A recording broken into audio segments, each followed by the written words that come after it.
3월 3일 조선해운 시황에 대해서 살펴보겠습니다. 먼저 살펴볼 내용은 올해 컨테이너선의 화두는 사실 공급량이 압도적으로 많다는 거였는데요.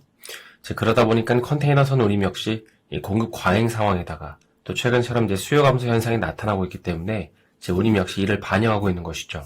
실어 나를 물건은 없는데 배는 많으니까 배가 노는 현상이 지속되는 것입니다.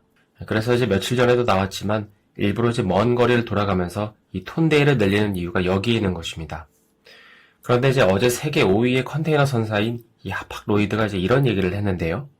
앞서 언급한 것처럼 이 공급이 수요를 초과하는 건 맞지만 그 강도가 그다지 크지 않을 거라는 점입니다.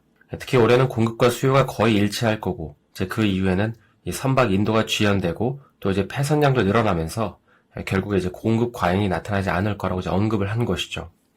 그러니까 정리를 해보면 공급 과잉은 맞지만 그 강도는 약할 거라는 것입니다. 왜냐하면 선박이라는 게 이 기일이 정해져 있긴 하지만 지연될 수도 있고 또 몇 달 전처럼 예외적으로 인도 취소가 될 수도 있기 때문입니다. 그리고 무엇보다도 중요한 건 이 폐선되는 양이 늘어나면 새로 인도가 된다고 한들 총 선박수는 크게 늘어나지 않기 때문이죠. 그래서 2월 초에 이 하팍로이드는 이런 얘기를 했는데요. 이 기사에도 잘 나오는데 컨테이너선 운임이 더 하락하긴 했지만 올해 하반기부터는 반등을 할 거라고 보는 것입니다. 그 이유가 바로 앞서 언급했던 것처럼 폐선량이 늘어나고 있기 때문이라고 언급을 한 것이죠. 그러니까 공급 과잉에 대한 하방 지지가 될 것이라고 보는 것입니다. 실제로 보시는 것처럼 어제 그 MSC도 올해 3분기부터 시장이 회복될 거라고 전망을 했는데요. 그래서 최근 해운 시장은 이 탱커와 벌크선 위주로 움직이고 있긴 하지만 조심스럽게 이 컨테이너 선사들에 대한 비중도 좀 조금씩 생각해 볼 때가 아닌가 싶습니다. 다음으로 조만간 벌크선 앞에 놓인 중요한 이벤트는 이 3월에 예정된 중국 양회가 있습니다. 이 벌크선 시장이 이 이벤트를 주목하는 이유는 추가 부양책이 발표될 수 있다는 기대감이 있기 때문이죠. 그래서 최근 중국의 시멘트 업체들뿐만 아니라 건설업도 큰 기대감을 갖고 있는데요. 이렇게 되면 이 건설 수요 증가에 따른 철광석 수요 증가로 이어지면서 이 케이프 사이즈 수요도 늘어나는 이런 선순환 구조를 기대할 수 있기 때문입니다. 이 벌크선에 투자하신 분들이라면 아시겠지만 보통 12월에서 3월까지는 이 대표적인 철광석 생산국인 이 브라질의 우기입니다.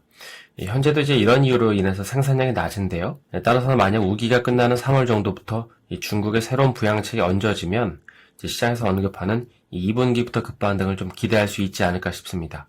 그러니까 지금 비수기인 1분기에도 이 정도 강도인데 중국의 부양책이 나오는 시점부터 그 강도는 더 강해질 수밖에 없는 것이죠. 보시는 건 최근 중국의 조강 생산량이 증가하고 있는 차트인데요. 전년 대비 무려 10%까지 늘어나는 걸 볼 수 있는데 고무적인 건 이 철강의 생산량뿐만 아니라 철강 가격도 같이 상승하고 있다는 것입니다. 실제로 여기에 나와 있지 않지만 그 철강 가격은 지난 7월 이후부터 최고 수준입니다. 그러면서 철강 재고량도 같이 감소를 하고 있는 만큼 어차피 당분간은 이 부족한 재고분에 대한 수입량이 늘어나야 되잖아요. 그런데 이에 더해서 이 부양책에 대한 기대감까지 더 더해지면 벌크선은 더 아웃퍼폼을 할 수 있다는 것이죠. 그래서 오늘은 컨테이너선과 벌크선의 추가 강세에 대한 내용을 좀 살펴봤는데요.